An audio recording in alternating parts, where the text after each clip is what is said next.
আল্লাহ কয় তোর মিষ্টি খাওয়ার রেজেক আমি কেড়ে নিলাম, তোর মিষ্টি খাওয়ার রেজেক কেড়ে নিলাম। এক ডাক্তার আমারে কইছে হুজুর গরুর গোশত খাওয়া কমায় দেন। এখন আমার যারা ড্রাইভার, আমার যারা সাহাবী, তারা সমানে গেলে মিষ্টি খায়, গরুর গোশত খায়। আমি গেলে চায়ে তাকে দেখি, তোরা খাওয়াই, আমার খাওয়া নাই। রেজেকের মালিককে, কথাকার মালিককে। ওমা মিন দাব্বাতিন ফিল আরদি ইল্লা আলাল্লাহি রিজকুহা। পৃথিবীতে এমন কোন বিচরণশীল প্রাণী নাই যার রেজেকের ব্যবস্থা আল্লাহ করেনি। তাহলে রেজেকের মালিক হচ্ছে একমাত্র কে? বেলাল ধরা দিছে কার কাছে? দরজার ডাকতেছে কে? মনিব নকল না আসল? দুনিয়া কি আসল না নকল? জোরে কর। এই যে আব্দুল আলিম যে কইছে মিশে মায়ায়, মিশে মায়ায় বন্দি থাইকা করলাম কত খেলা, পশ্চিমে তাকিয়া দেখো তোমার জীবনে ডুইবা গেছে বেলা। দুনিয়া হচ্ছে নকল, চাকচিক্য আপনাকে দেখাবে, কিন্তু দুনিয়া আপনাকে ধরা দিবে না। ধরা দিবে বান্দার কাছে আমার আল্লাহ। জোরে কোন কথা ঠিক কি না? ভাইদের একটু মনোযোগ দিয়ে শোনেন। তাহলে বেলাল আল্লাহকে ধরা দিয়েছে, নকল মুনিব বেলালকে ডাকতেছে, বেলালের কানে নকল মুনিবের কথা যাচ্ছে না। এমন সময় মুনিব রাগ করে দরজায় লাথি মারছে। দরজা লাথি মারলে দরজা খুলে গেছে। দরজা খুলে দেখে গোটা গোয়াল ঘর পরিষ্কার। সাল্লাল্লাহু আলাইহি ওয়াসাল্লাম। মুনিব বার হয়ে বলতেছে, গোলামের বাচ্চা গোলাম, এই গোলামের বাচ্চা গোলাম, তোরা বেলালের বিরুদ্ধে মিথ্যা নালিশ করলি। বেলাল আয়েশা হয়ে ঘুম পাড়তেছে। আরে তোরা যখন ঘুমিয়েছিলি তখন বেলাল গোটা গোয়াল ঘর পরিষ্কার করছে। সুবহানাল্লাহ হবেন না? যেই মুনিব বেলালের বিরুদ্ধে ছিল সেই মুনিব এখন বেলালের পক্ষে করছে না বিপক্ষে করছে? পক্ষে বলতেছে। ভাই একটু মনোযোগ দিয়ে শুনবেন। আসলে বেলাল গোয়াল ঘর পরিষ্কার করে নাই, বেলাল ইমানের আলো দিয়া, নূর দিয়া নিজের ভিতরের সমস্ত অন্ধকারকে পরিষ্কার করেছে। এবার মনিব বেলালের কাছে গিয়া বলে, বেলাল আমি গোয়াল ঘরের মধ্যে ঢুকলাম, তুই আমার কাছে যাস, আমি ঘৃণা করে তোর সঙ্গে কথা বলি না। আর আমি নিজে গোয়াল ঘরে ঢুকলাম, তুই আমার সঙ্গে কথা কেন বলতেছিস না? বেলাল রে কখন তুই গোয়াল ঘর পরিষ্কার করলি? বেলাল রে বলতেছে। বেলাল যখন কোনো কথা কয় না, হাতে চামড়ার চাবুক ছিল, ওই চাবুক দিয়ে বেলালের দেহ উপর আঘাত করছে। যেই মাত্র আঘাত করেছে জবান ফসকে বের হয়ে গেছে, লা ইলাহা ইল্লাল্লাহু মুহাম্মাদুর রাসূলুল্লাহ। আমাদেরকে কেউ যদি চাবুক মারে আমরা কি বলবো? এই ভিতরে যা আছে সেই মালে বাড়াবে। ওরে বাবারে, ওরে মারে, আর মারিস না ভাই রে। জোরে কোন কথা ঠিক কিনা? কিন্তু বেলালের ভিতরে কি আছে? ওরে বাবারে মারে। জবান যেটা ভিতরে আছে, জবান ফসকে বের হয়ে গেছে, লা ইলাহা ইল্লাল্লাহু মুহাম্মদ রাসূলুল্লাহ। সঙ্গে সঙ্গে বেলালের মুনিব উমাইয়ার দেহ থরথর করে কাঁপতেছে। এরকম দেহ থরথর করে কাঁপতেছে, হাতের চাবুক মাটি পড়ে গেছে। কারণ কলেমার কত পাওয়ার এটা এখনো বাংলার মুসলমান বুঝতে পারে নাই। এই কলেমার পাওয়ার আমার আল্লাহর পাওয়ার কম না বেশি? জোরে কম না বেশি? আজ কয়েক বছর আগে গুজরাটে হিন্দু মুসলমানের মধ্যে একটা দাঙ্গা শুরু হয়েছিল, মনে আছে আপনাদের?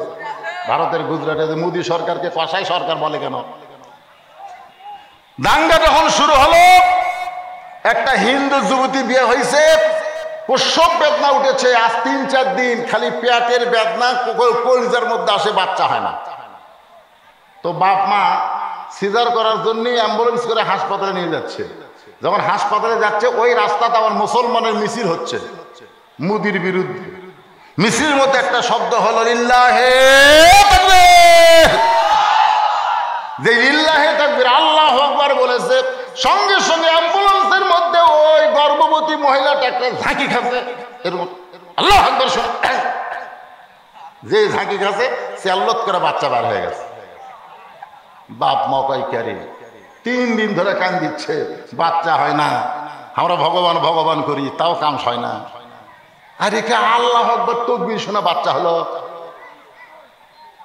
মেয়ে বাড়ি ফিরে গেছে, বাপ মাও মেয়ে তিনজনই বলতেছে ভগবান বাদ দিয়ে আমি আল্লাহ ধর্ম। যা আল্লাহ একবার শব্দ শুনে বাচ্চা বার হয়ে গেছে। জোরে কোন কি কথা কয় না? তাহলে কলেমার পাওয়ার আছে না নাই? জোরে কোন আছে না নাই? চাবুক যে বাড়ি মারছে সেই মনিবের চাবুক মাটিতে পড়ে গেছে। জোড়হাত করে বলতেছে বেলাল, তুই আমার গোলাম হয়ে কখন ঈমান গ্রহণ করলি? আমি উমাইয়া একজন মেম্বার, আমার চেয়ারম্যান হলো আবু জেহেল। আমি হলাম একজন মেম্বার, আমার চেয়ারম্যান হলো আবু জেহেল।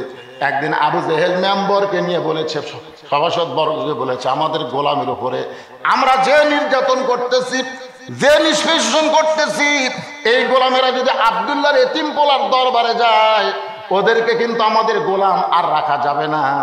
ওরা আসল মানুষের কাছে গেলে আসল ঠিকানা পেয়ে যাবে। খবরদার আমাদের কারো গোলাম যেন আব্দুল্লাহর এতিম পোলার কাছে না যায়। বেলাল রে, আমার চেয়ারম্যান আবু জেহেল আমাকে নিষেধ করেছে, আমি গোলামদের দিকে লক্ষ্য করেছি, কিন্তু কখন তুই গেলি আব্দুল্লাহর এতিম পোলার কাছে, এই কলমা কেমনে গ্রহণ করলি? বেলাল রে, আমি তোর মুখের কলমা শুনেছি, আর কেউ শোনে নাই। ও বেলাল, তুই আমার কাছ থেকে যদি চাস, গোয়াল ঘরে যত উট দুম্বা আছে সমস্ত উট দুম্বা দিয়ে দিব, তুই উট দুম্বা নিয়ে চলে যাবি, আর কোনোদিন আমার কাছে আসবি না। বেলাল চিৎকার করে বলে, মনিব, গোয়াল ঘরের উট দুম্বা দিয়ে তুমি আমাকে দূরে সরাবার পারবা না। যার কাছে ঈমান পাইছি, সুযোগ পাইলে আমি তারই কাছে থাকতে চাই। আল্লাহ কোরআনে বলেছেন, মা আতাকুমুর রাসূলু ফাখুযুহু ওয়া মা নাহাকুম আনহু ফান্তাহু। যখন ঈমান গ্রহণ করার পরে সুযোগ পাইছি, আমরা তাহলে কার কাছে থাকতে চাই? জোরে কোন কার কাছে? আল্লাহর নবীর কাছে। জোরে কোন কার কাছে? যার কাছ থেকে আমরা আল্লাহ পেয়েছি সেই নবীটা কি? বাজান গো, একটু মনোযোগ দিয়ে শুনবেন। তো আল্লাহর কথা, ইমানের কথা বলতেছি। মুহাম্মদ রাসূলুল্লাহ জিনিসটা কি আমরা অনেকেই বুঝতে পারি না। আবু জেহেল, উতবা, সাইবা কিন্তু লা ইলাহা ইল্লাল্লাহ জিকির করেছে, লা ইলাহা ইল্লাল্লাহ জিকির করেছে, কিন্তু মুহাম্মদ রাসূলুল্লাহ বলতে চায় না। আল্লাহর নবী বলেন, আল্লাহ, এই মক্কার বড় বড় নেতারা লা ইলাহা ইল্লাল্লাহ জিকির করে, মুহাম্মদ রাসূলুল্লাহ বলেনি, তো আপত্তি কি? আল্লাহ কয়, হাবিব, যতক্ষণ মুহাম্মদ রাসূলুল্লাহ না বলবে ততক্ষণ পর্যন্ত তাদের ঈমান গ্রহণ করা হবে না। আজকে শুনে নেন, যদি আত্তাকুল্লাহ হাক্কা তুকাতিহি আমাদের আমলের মধ্যে আনতে চাই, তাহলে মুহাম্মদ রাসূলকে আমাদের গ্রহণ করার দরকার আছে না নাই? এ দরকার আছে না নাই? আল্লাহ কেন বললেন, লাকাদ কানা লাকুম ফি রাসূলিল্লাহি উসওয়াতুন হাসানা? যদি সফলতা অর্জন করতে চাও, তাহলে মুহাম্মদকে তোমাদের আদর্শ হিসাবে গ্রহণ করে নাও। লাইলাতুল মিরাজে জান্নাতের মধ্যে যখন নবী ঢুকলেন, ফেরেশতা জিবরাইল বলতেছে, ইয়া রাসূলুল্লাহ, আপনি যদি জান্নাত থেকে বের না হন, আল্লাহ আপনাকে জান্নাত থেকে বের করে দিবে না। রাসূল বললেন, জিবরাইল, আমি জান্নাতের মধ্যে ঢুকেছি জান্নাতে থাকার জন্যে না, আমি জান্নাতের মধ্যে প্রবেশ করেছি আমার উম্মতের জন্য। আল্লাহ কেমন জান্নাত বানাইছে সেই জান্নাত দেখার জন্যে। আমি নবী ততক্ষণ পর্যন্ত জান্নাতে ঢুকবো না থাকার নিয়তে, যতক্ষণ আমার সমস্ত উম্মতেরা জান্নাতি না হবে। সুবহানাল্লাহ, জোরে কর। তাহলে আমাদের নবী কেমন নেতা?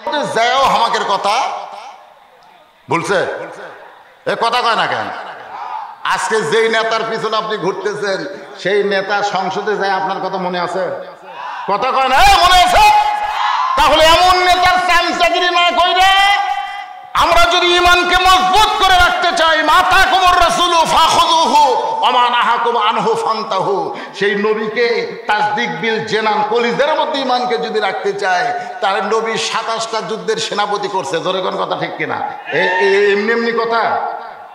কিতাবুল মাগাজি পড়ে দেখেন, মান সাআলাল্লাহু তাআলা আশ-শাহাদাতা বিসিদকিন বাল্লাগাহুল্লাহু মানাজিলা শুহাদায়ে ফাইম্মা তাআলা ফিরাশিহি।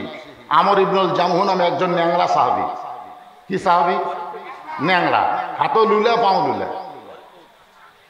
নবীর সামনে এসে দাঁড়ায় বলতেছে, ইয়া রাসূলুল্লাহ, জিহাদের ময়দানে যাবার চাই, যুদ্ধে যাবার চাই। আল্লাহ রাসূল বললেন, তুমি তো ন্যাংরা লুলা মানুষ, তোমাকে যুদ্ধ করা লাগবে না।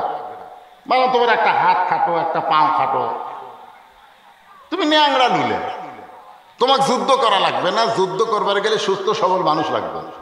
বরং তুমি একটা কাম করো, তুমি নামাজ পড়ো আর দোয়া করো, যে সমস্ত মুসলমানেরা কাফেরের বিরুদ্ধে যুদ্ধ করতে গেছে আল্লাহ যেন তাদেরকে বিজয় দেয়। যাও, আল্লাহ যেন তাদের কি দেয়। আমার কথা কি খেয়াল করে শুনতেছেন? কামর ইবনুল জামহ বাড়িতে গেছে, বাড়িতে কেবল দরজার কাছে জাতি বউ খালি কাঁদতেছে আর বলতেছে, আল্লাহ আমার ন্যাংরা নবীর কাছে গেছে, নবী তাকে যুদ্ধে যাওয়ার অনুমতি দিবে না, আর যুদ্ধে যাওয়ার অনুমতি যদি না দেয় আল্লাহ আমার ভাগ্য এত খারাপ, আমি হাসরের ময়দানে শহীদের বউ হওয়ার চাইছিলাম, কিন্তু শহীদের বউ হওয়ার ভাগ্য হলো না। বাড়ি ঢুকছে, কেবল দরজা, বউ দোয়া করতেছে, আল্লাহ আমার স্বামী পঙ্গু হওয়ার কারণে, লুলা হওয়ার কারণে নবী তাকে যুদ্ধে যাওয়ার অনুমতি দিবে না, আর অনুমতি না দিলে আমি শহীদের বউ হওয়ার পারলাম না, আমার ভাগ্য বড় খারাপ। আমরা জামহ নবীর কাছে বলতেছি, ইয়া রাসূলুল্লাহ আমি যুদ্ধে যাবার চাই। রাসূল বললেন, তোমাকে না বললাম তুমি ন্যাংরা লুলা, তোমাকে যুদ্ধে যাওয়া লাগবে না। আমরা জামহ বলতেছি, ইয়া রাসূলুল্লাহ ইয়ানজুরু বি নূরিল্লাহ, আপনার দুই চোখ দিয়ে নয় অন্তরের নজর দিয়ে তাকায় দেখেন, আমার হাত লুলা হতে পারে, আমার পা লুলা হতে পারে, কিন্তু আমার ভিতরে তাসদিক বিল জিনান যে ঈমানটা রয়েছে সেই ঈমান ন্যাংরা লুলা নয়, সেই ঈমান বড় তাজা ঈমান। ধরে কোন সুবহানাল্লাহ।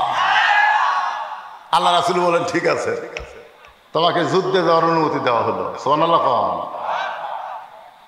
ন্যাংরা বাড়ি যাচ্ছে, এসে বলতেছে, বউরে দোয়া কর আল্লাহ যেন যুদ্ধের ময়দান আমাকে শহীদ করে, তাহলে তুই শহীদের বউ হয়ে হাসরের ময়দানে না হতে পারবি। বউ বলতেছে, হ্যাঁ যে লুলে জিহাদের ময়দানে যায় কাফের বেঈমানের গর্দন থেকে পলে আসবেন সেই বুদ্ধি।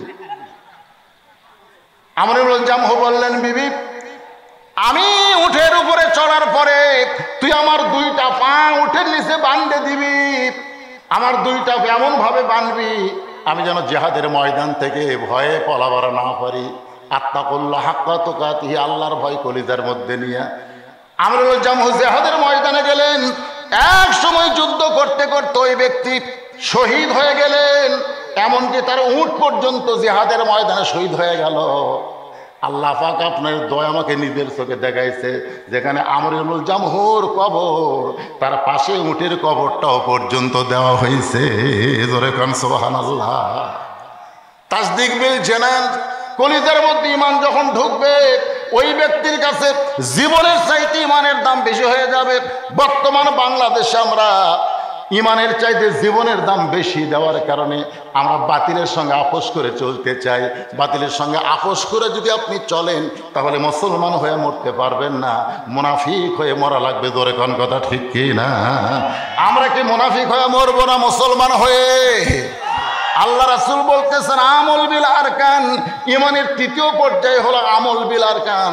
শুধু জবানে লা ইলাহা ইল্লাল্লাহ বললে হবে না, কলিজার মধ্যে ঈমানকে শুধু জায়গা দিলে হবে না, সেই ঈমান অনুযায়ী আমল করা লাগবে। কি করা লাগবে? আমল। আপনারা এখন এই আমার দিকে তাকান, মরে যাবেন রে, সগলি মরবেন। আপনি বলেন তো ঈমান গ্রহণ করার পরে ঈমানকে রক্ষা করার জন্য 1 নম্বর আমলের নাম কি? কথা কয় না।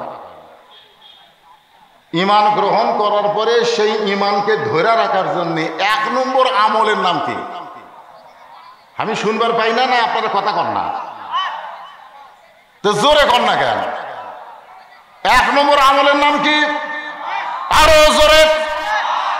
লা সালাতা লা ঈমানা, যার নামাজ নাই তার ঈমানই নাই। এখানে কারা কারা এশার নামাজ না পড়ে বসে আছেন?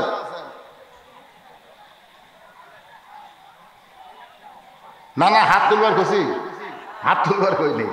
আপনি মনে করেন এশার নামাজ আপনি না পড়েও আর শুনতেছেন, ফজর আগে আপনি মরে গেলেন। ফজর আগে আপনি মরে গেলেন। দুনিয়ার কত হুজুর আপনার জানাজায় অংশ নিলে আপনি জান্নাতে যাবেন। কয়েকদিন আগে নায়েক ফারুক মারা গেল। কোন ফারুক? নায়েক ফারুকের নাম শুনছেন? গোলাপি এখন ট্রেনে লাঠিয়াল। এই সময় জাঁদরেল সিনেমা করে নায়েক ফারুক মারা গেছে। সামান্য একটা কথা বলছিল যে আমরা ইসলামকে প্রতিষ্ঠা করার জন্য দেশ স্বাধীন করিনি, এই একটা সামান্য কথা বলছিল, তারই জন্য গোটা ফেসবুক গরম। যেরকম কথা ঠিক কিনা? আপনারা কি চাচ্ছেন? মরবার চাচ্ছেন, হোহা করা লাগবে না। যে কোনো সময় আমাদের মৃত্যু হবে। এই মৃত্যুটা কেমনে হবে? গোরস্থানকে সামনে নিয়ে গোটা ওয়াজ হচ্ছে আমার। আমল বিল আরকান। তাহলে ইমানকে রক্ষা করতে গেলে যত আমল আছে, 1 নম্বর আমলের নাম কি? আরো জোরে কান। আপনাদের গোরস্থান ভাই, আপনাদের গোরস্থানে যারা নামাজ পড়ে না, এক ওয়াক্ত নামাজ ইচ্ছা করে পড়ে না, তারা মরে গেলে আপনারা কোন জায়গার মাটি দিবেন?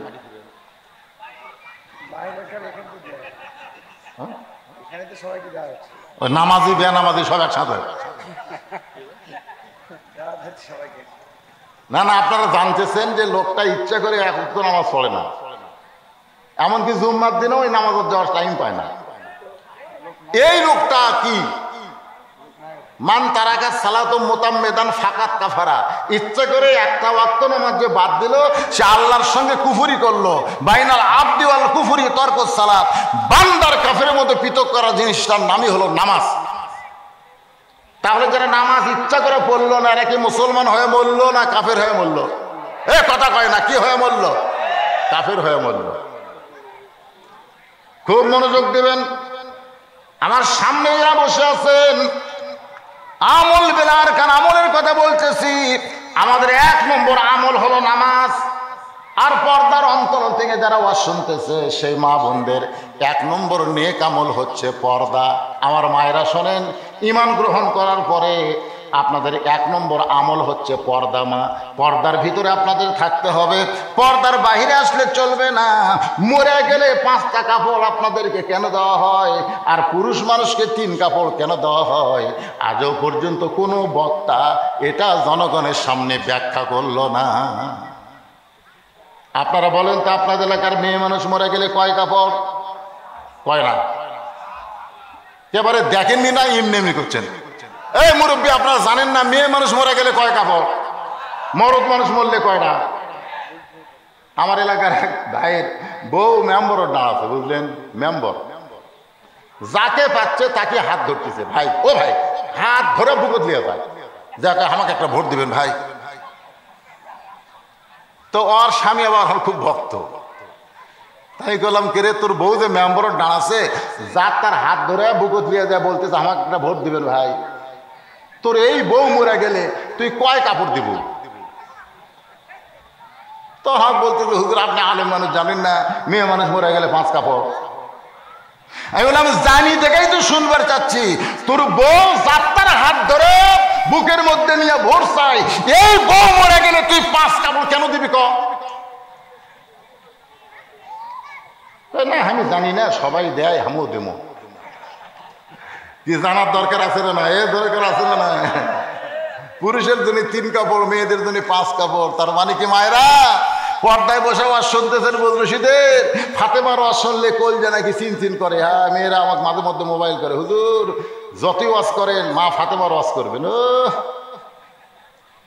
মা ফাতেমার ওয়াজ শুনবেন, কিন্তু মা ফাতেমার মতন পর্দা করবেন না। আমার মায়েরা যারা বসে আছেন, আপনাদের 1 নম্বর আমল হচ্ছে, নেক আমল হচ্ছে পর্দা। এই পর্দাটা এমন একটা আমল, যে আমলটা যখন আপনি শুরু করে দিবেন, আপনার বউটা যদি পর্দা নিশি হয়ে যায়, আল্লাহ তাআলা আপনার বাড়িতে রহমত বরকতের দরজা খুলে দিবে। সুবহানাল্লাহ। হাফেজ সাহেব বউকে নিয়ে আসা দিছে সিলভার মাছ, কারণ ইলিশ মাছ কেনার মতন টাকা নাই। বাংলাদেশের সব জিনিসের দাম বাড়লেও ইমাম মুয়াজ্জিনের দাম কিন্তু বাড়ে নাই। জোরে কোন ঠিক কিনা? কথা কন না কেন? আপনাকে মসজিদের ইমামের দাম আগে যা আসলে এখন কি বাড়াছেন? পেঁয়াজের দাম বাড়লো, চাউলের দাম, সব কিছুর দাম বাড়লো, ইমামের দাম বাড়লো না। ইমাম যা সিলভার মাছ কিনে বাড়িতে না বউকে বলতেছে বিসমিল্লাহ কয়ে ধর। পর্দা নিশি বউ বিসমিল্লাহ কয়ে ধরছে, কয়ে বিসমিল্লাহ কয়ে কুটপু, মাছ কুটপি বিসমিল্লাহ কয়ে, বিসমিল্লাহ কয়ে কুটছে, বিসমিল্লাহ কয়ে পরিষ্কার করবি, বিসমিল্লাহ কয়ে মাছ পরিষ্কার করছে, বিসমিল্লাহ কয়ে পাক শুরু করবি, বিসমিল্লাহ কয়ে পাক শুরু করছে।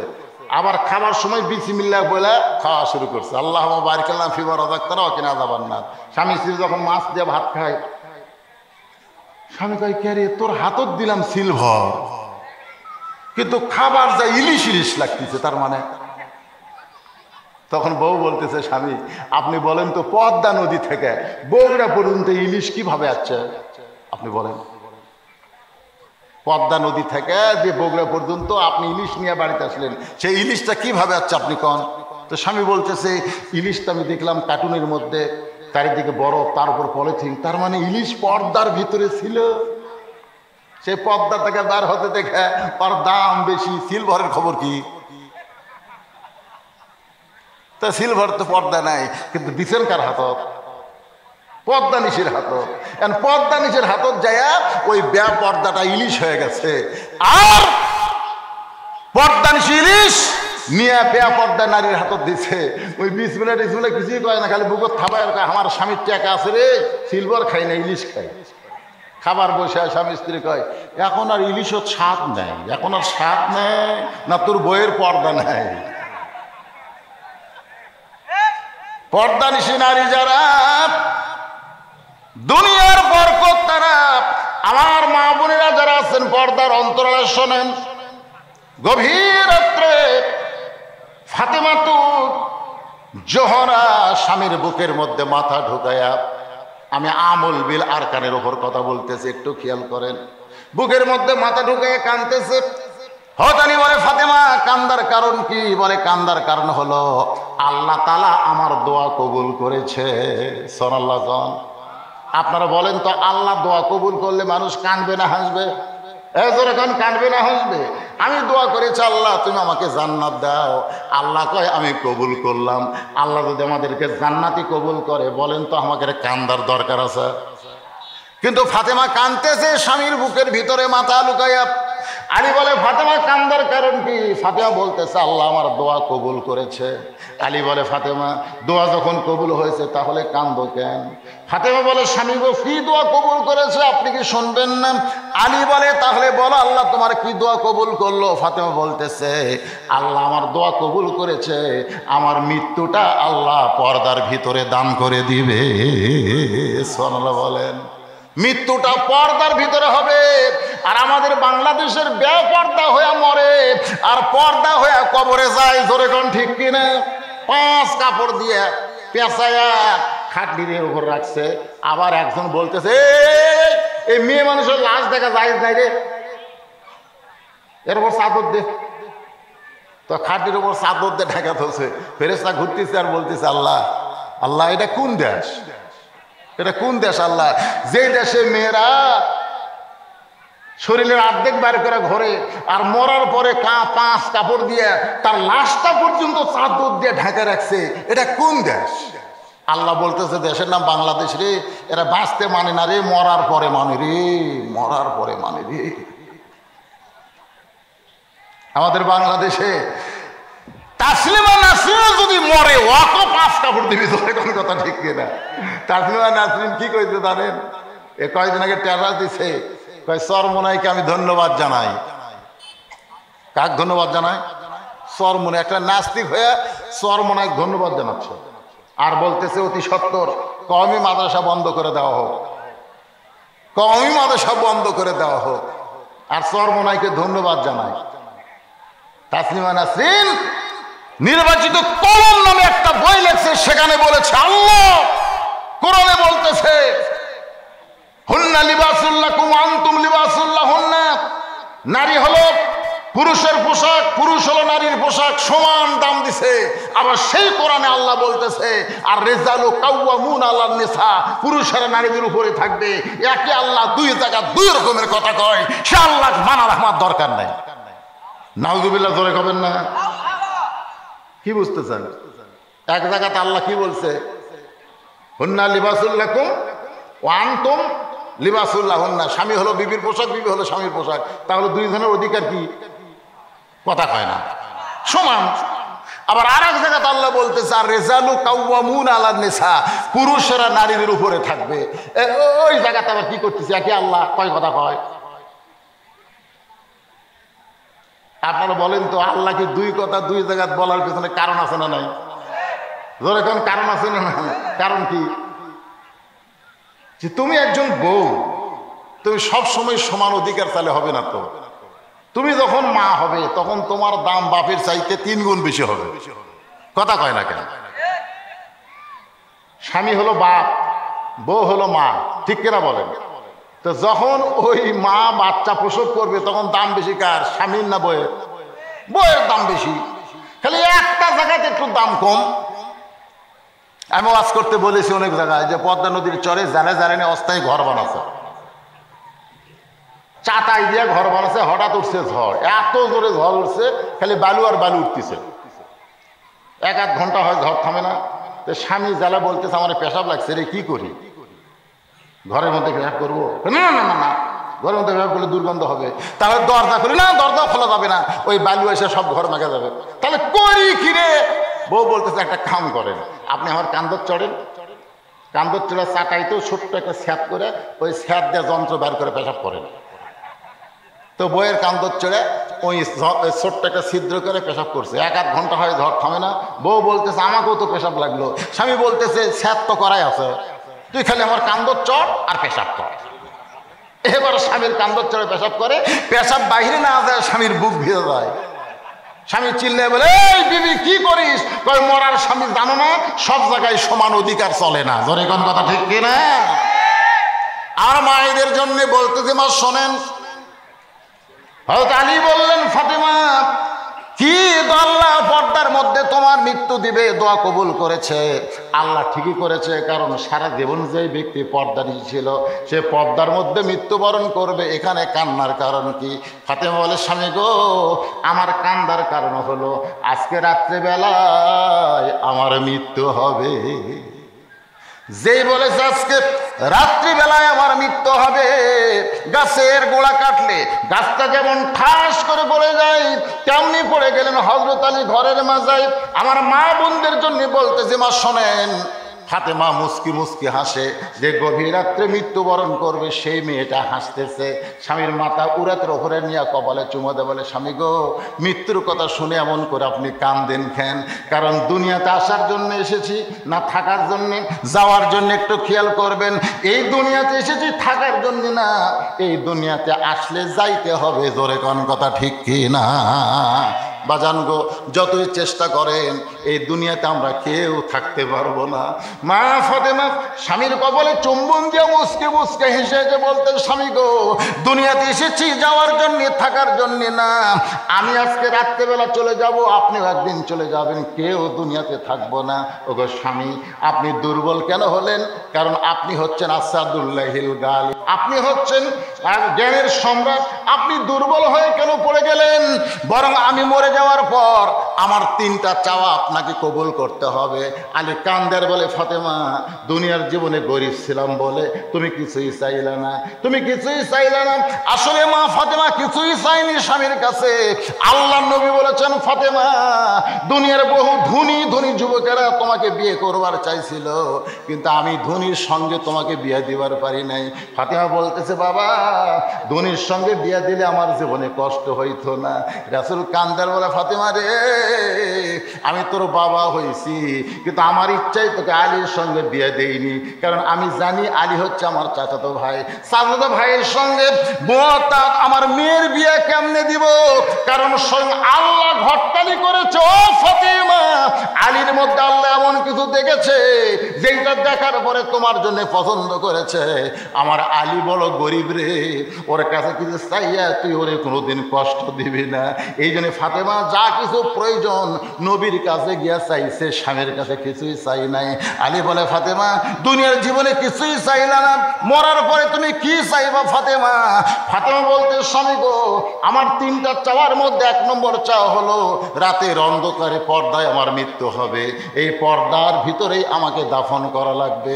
আমি রাতের অন্ধকারে পর্দায় মৃত্যুবরণ করব, আর দিনের বেলায় আমাকে দাফন করবেন। আমার লাশ দেখবে মানুষ, আমার কবর দেখবে মানুষ। ওগো স্বামী, আমার 2 নম্বর চাওয়া হলো আমার কোনো জানাজার ব্যবস্থা করবেন না, আমার কোনো জানাজা লাগবে না। আলী বলে ফাতেমা, তুমি কি পাগলি হয়েছো নাকি? লক্ষ মানুষ তোমার জন্য দোয়া করবে।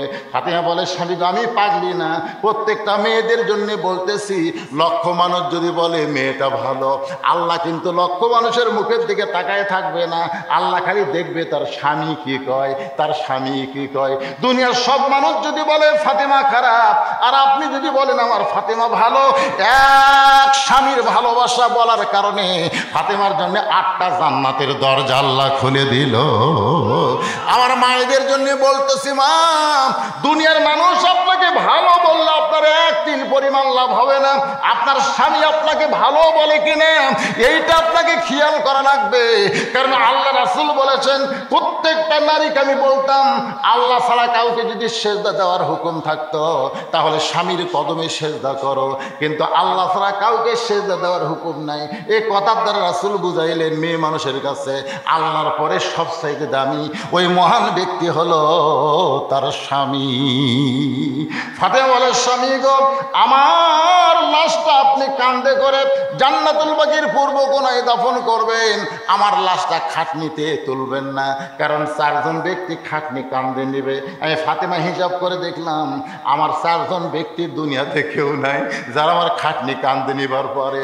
ফাতেমার দেহের ওজন কত এটা দুনিয়ার কোনো পরপুরুষকে আমি বুঝতে দিবার চাই না। ওগো স্বামী, আমার বাবা যদি দুনিয়াতে জীবিত থাকতো মরা মেয়ে লাশের খাটনি বাবা কাঁধে নিবার পারতো।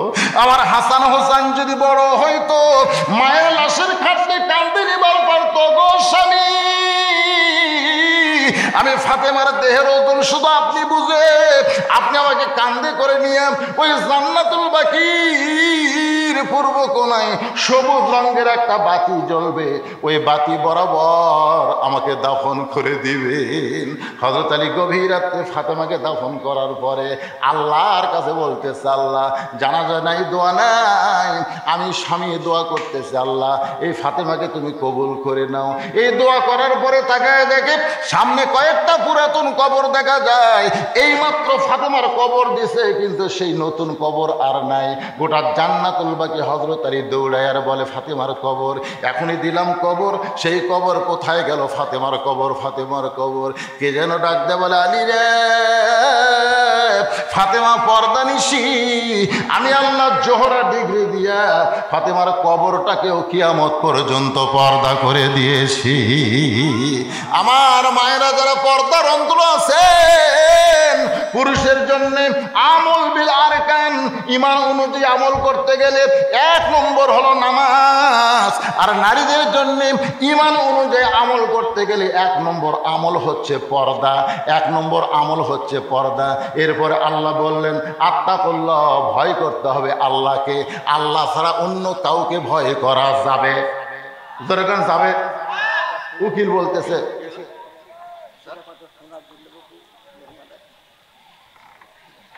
কি করেন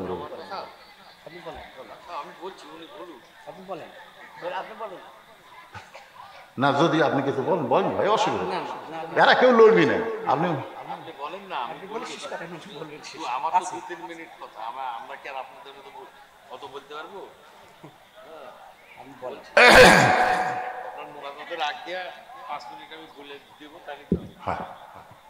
বিরক্ত হচ্ছেন?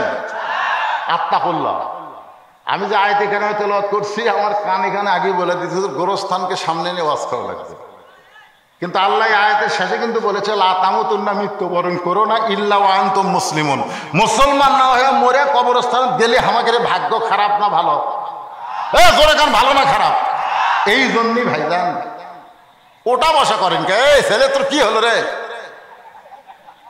এমন এক ফুল প্যান্ট পরছে রে, এটা কি রে? না, ওটা বসা আসলে ভালো না। আমি ডায়াবেটিস রোগী, আমি কিন্তু ডায়াবেটিস রোগী। 2007 সালে ধরা পড়ছে। 2017 সালে ডাক্তার আমাকে বললো যে, হুজুর, আপনার ডায়াবেটিস অনিয়ন্ত্রণ থাকার কারণে আপনার কিডনি ড্যামেজ হওয়ার সম্ভাবনা আছে। আমি বললাম, তাহলে কি করা লাগবে? বলে, রাত জাগা চলবে না, আর একটানা 1 ঘন্টার বেশি ওয়াজ করা যাবে না, কারণ ওয়াজ যখন করবেন তখন নিচের দিকে ঝাঁকে পড়ে পেশাবের থলি আপনার ভরে যাবে। ওই মুহূর্তে আপনি পেশাব না করে পেশাব যদি চেক দিয়ে ওয়াজ করেন, তাহলে পেশাবকে ওই যে চেক দিয়ে রাখার কারণে আপনার কিডনি ড্যামেজ হয়ে যাবে।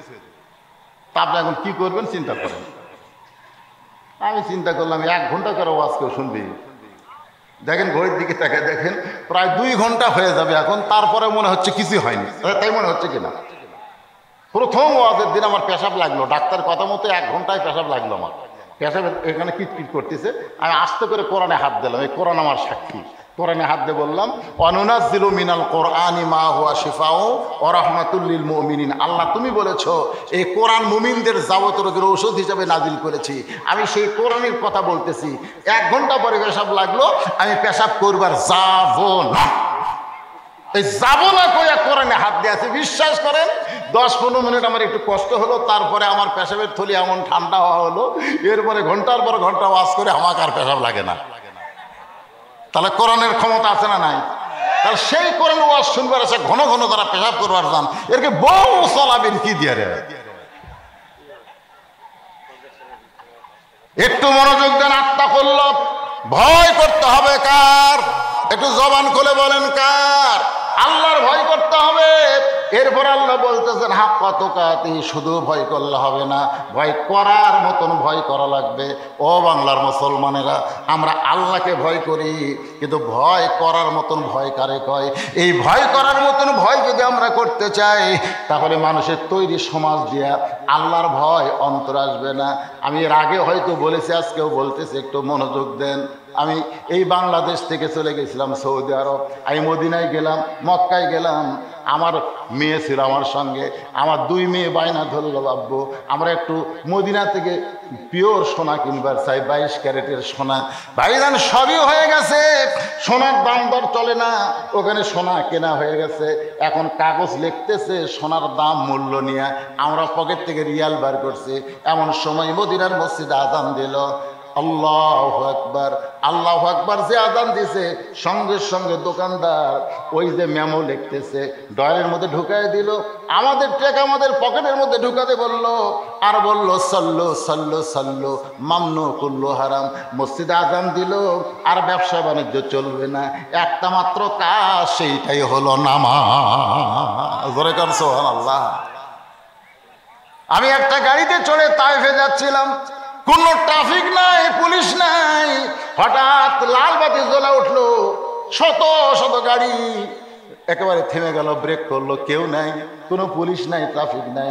একটা বাতি জ্বললো, আর গাড়িগুলো থেমে গেল। কিছুক্ষণ পরে সবুজ বাতি যখন জ্বললো, গাড়িগুলো চললো। আমি বললাম, ভাই ড্রাইভার ভাই, এখানে ট্রাফিক নাই, পুলিশ নাই। বলে আইন, আইন। তুমি এখানে যদি ওভারটেক করে চলে যাও, কয় ওভারটেক করে চলবো কেমনে? আইনটা এমনভাবে গ্রহণ করেছি, কেউ যদিও না দেখে, এখানকার প্রত্যেকটা ড্রাইভারের বিশ্বাস হলো কেউ না দেখলেও আমার আল্লাহ দেখতেছে। সুবহানাল্লাহ কন্যা কেন? আর আমাকে বাংলাদেশের মুসলমানের খবর কি জানেন? আসরের নামাজ পড়ে জমির ধান দেখবার গেছে, যাই দেখো ওপর জমির পানি, নিচে আর জমির পানি নাই। কে রে, উপরে জমিতে এত পানি, আমারটা পানি নাই কেরে? ওই চারিদিকে তাকাছে, না কেউ নাই, কেউ নাই। আস্তে করে বসে ওই হাত ডাল কাটছে, কাটিয়ে পানি অর্ধেক কাটে দিয়ে ওই পানি দিয়ে হাত ধোছে, ধুইয়া উপরে উঠে চারিদিকে তাকায় বলতেছে আলহামদুলিল্লাহ, কেউ দেখেনি রে, কেউ দেখেনি। কি খালি বলছি ভাই, আসল জয়তুনের তেল আছে। খালি দোকানদারকে বললাম আসল জয়তুনের তেল আছে। দোকানদার আমার দিকে তাকালো, চোখ খালি এইরকম,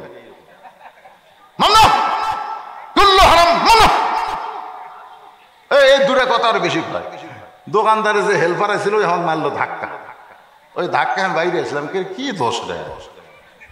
আমি একজন বাংলাদেশিকে বললাম, ভাই আমার দোষ কি রে? আমি খালি আসল জয়তুনের তেল চাইছি, আর আমার ধাক্কা দেবার করে দিল। হুজুর ওরাই তো মারাত্মক দোষ, যেখানে নকলি নাই সেখানে না আসল চাইছেন কেন? আপনি যখন আসল চাচ্ছেন তখন দোকানদার মনে করছে আপনি ভেজাল দেশের লোক,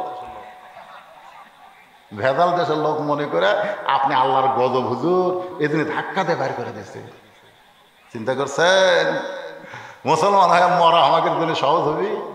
আত্মাতুকাতিহি, যে কোরআনের ওয়াজ শুনতেছেন সেই কোরআন যদি বাংলার জন্য বিজয় না হয়, মুসলমান হয়ে মরা কঠিন হবে। জোরে কোন কথা ঠিক কিনা? তাহলে ওয়াজ শুনলে হবে না, এই কোরআনকে সবার উপরে বিজয় দেওয়া লাগবে। ইন্নাল্লাহা ইয়ামুরুকুম আন তুআদ্দুল আমানাতি ইলা আহলিহা ওয়া ইযা হাকামতুম বাইনান নাস আন তাহকুমু বিল আদল। আল্লাহর ভয় যদি কলিজার মধ্যে থাকে, তার অবস্থাটা কেমন হবে? বিরক্ত যদি না হন তাহলে 10-15-20 মিনিট একটু আপনাকে শোনাবার চাই। কি একটু মনোযোগ দিয়ে শোনা লাগবে। একটা লোক ওটা বসা করা চলবে না। আল্লাহর ভয় এটা কেমন হবে? আল্লাহর ভয় কেমন? যখন যে নামাজ পড়বে মনে করবে এটাই আমার জীবনের শেষ নামাজ। এই শোনেন, আল্লাহর ভয় হাক্কা তুকাতি। আপনি আসরের নামাজ পড়তেছেন, আপনার ইমান কি বলবে? এটাই তোর জীবনের শেষ নামাজ। নামাজের মধ্যে ঢুকে নামাজ পড়, বাইরে থেকে পড়িস না, বাইরে থেকে পড়িস না। আজকে বাংলাদেশে অনেক মুসল্লি মসজিদের মধ্যে ঢোকে কিন্তু নামাজের মধ্যে ঢুকবার পারে না। যদি নামাজের মধ্যে ঢুকতে পারতো তার ইমান বলে দিত আসর নামাজ পড়তেছিস, মাগরিব পর্যন্ত বাঁচার কোনো গ্যারান্টি নাই, তোর যা দরকার এই নামাজের মধ্যে তুই আল্লাহর কাছে চায় নে। জোরে কোন কথা ঠিক কিনা? কথা কিন্তু আমাদের কোনো জায়গা পাড়াপাড়ি না হলেও এক জায়গা পাড়াপাড়ি। কোন জায়গা? আত্তাকুল্লাহ হাক্কা তুকাতি। দেখবেন মসজিদের মধ্যে বারবার ঘড়ি দেখতেছে।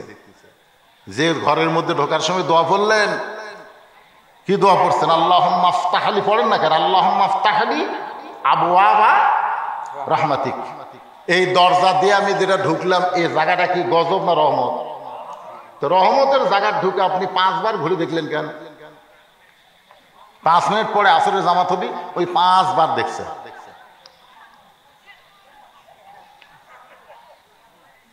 পাশের জনক বলছে কে ভাই কয় মিনিট রে? আমার ঘড়ি ব্যান ঠিক নাই, দেখি তোর ডাক আর 3 মিনিট বাকি। হায় রে, আজ ঘড়ি লড়তেছে না রে। আর যেই মাত্র নামাজ শেষ করে ওদের শ্বাস তলত গেছে, ঘন্টার পর ঘন্টা আড্ডা গুলি মারতেছে, একবার ঘড়ি দেখতেছে না। জোরে কোন কথা ঠিক কিনা? হাক্কা তুকাতিহি। আল্লাহর যত ভয় যখন শুরু হবে তখন মনে হবে এই রমজান আমার জীবনের শেষ রমজান। এই রমজান আমার জীবনের কি শেষ রমজান। পেটে বাচ্চা আছে, শাশুড়ি এসে বলতেছে বৌমা বৌমা এবার তুমি রোজা থাকো না। বৌমা বলতেছে কেন আম্মা? বলে রোজা থাকবার গেলে তোমার পেটে যখন লাঠি আছে এই লাঠি শুকে যাবে। তুমি যদি রোজা থাকো না খায় থাকলে পেটের লাঠি আমার শুকে যাবে। বৌমা বলতেছে তাহলে কাগজ কলম নিয়ে আসেন আম্মা।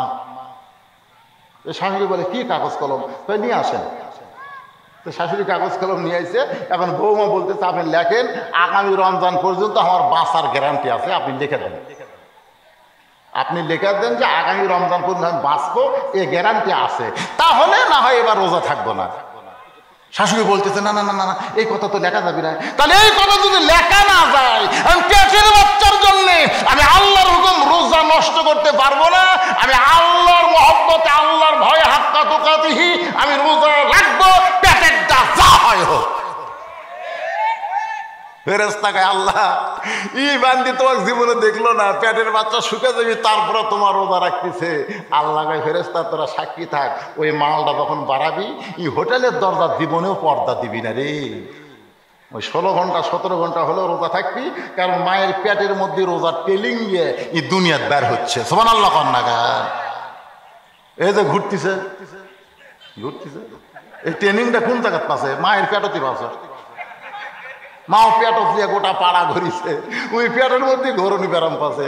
ওই বাইরে আসার ভালো জায়গায় বুঝতে পারবি, একটু বসে থাকলি মন খালি অনেকক্ষণ হচ্ছে।